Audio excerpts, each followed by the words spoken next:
Salut, ce Gibus. J'ai pris l'apéro ce matin avec Pilule, un copain à mes écoles, ingénieur en chimie. Pas la moitié d'un cretage, je te dis. Il m'a dit, dis donc, Gibus, tu vas voter quoi pour le CO2? J'ai dit, arrête, Pilule. Moi, je te garantis que dans quelque temps, ils vont nous taxer l'oxygène qu'on respire.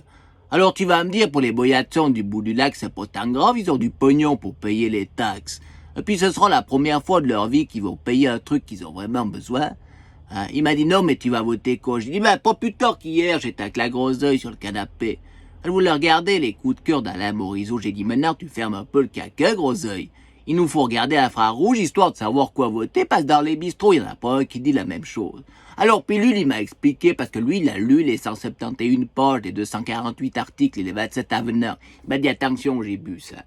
Si on accepte ce petit, les raclettes au feu de bois, c'est bientôt terminé. Les cervelas sur les feux de camp pour les gamins sera interdit, moi je te dis. J'ai dit arrête voir. Il m'a dit si, hein.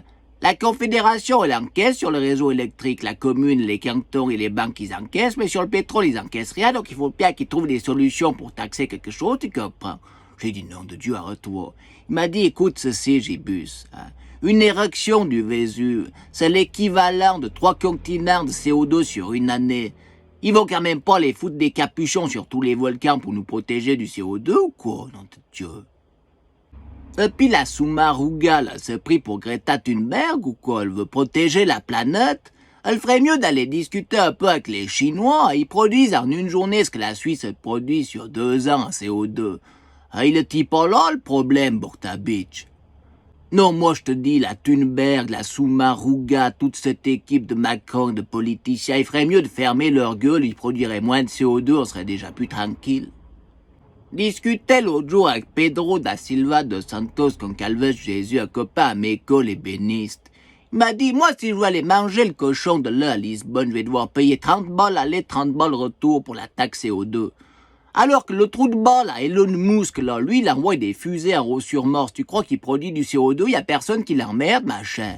Hein? Il a la bonne conscience en fabriquant des bagnoles électriques pour tous ces bobos genevois qui veulent protéger l'environnement. Hein? Puis à côté de ça, il envoie des gens sur Mars. Il commence à nous casser les noisettes avec ses bagnoles électriques. Comment je vais faire mes écoles avec le pick-up pour monter au maillage? J'ai pas d'électricité là-haut, je pourrais pas le charger, hein? Elon Musk est tellement intelligent, t'as pensé à ceci ou quoi, Boyatsa? Oh, machin, alors je peux pas le voir. Ce Boyatsa d'Elon Musk qui nous a dénaturé le ciel du Valais. D'habitude, quand je suis en chant avec Nénuphar, Manhattan, Souris, Farouk, Shakira puis Beyoncé, je regarde l'étoile du berger pour les ramener à l'écurie. Des étoiles du berger, il y en a plus, il y a des troupeaux de satellites dans le ciel. Hein? Pour avoir la connexion Internet en beau milieu du désert, ça sert à quoi?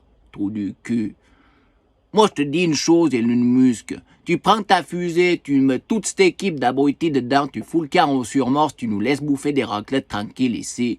Vous avez qu'à aller bouffer des capsules là-haut parce qu'il n'y a pas tant de flotte, de sapins et de vaches pour vous donner du fromage sur Mars. Non, moi je te dis qu'ils veulent nous taxer de plus en plus. Discuter avec le fiston qui est marié avec une chrétienne du bout du lac. Il est en train de bosser comme un crétin, je te garantis. Hein? Son gamin, il le voit pas. Ils doivent bosser pour payer le leasing des 2 bagnoles, pour payer la nounou. L'autre jour, il y a le petit-fils qui débarque au bled. Il parle pas un mot de français. Je lui dis, comment il va, Boyatson? Il a rien compris. Il était là, oh, fun away, get away.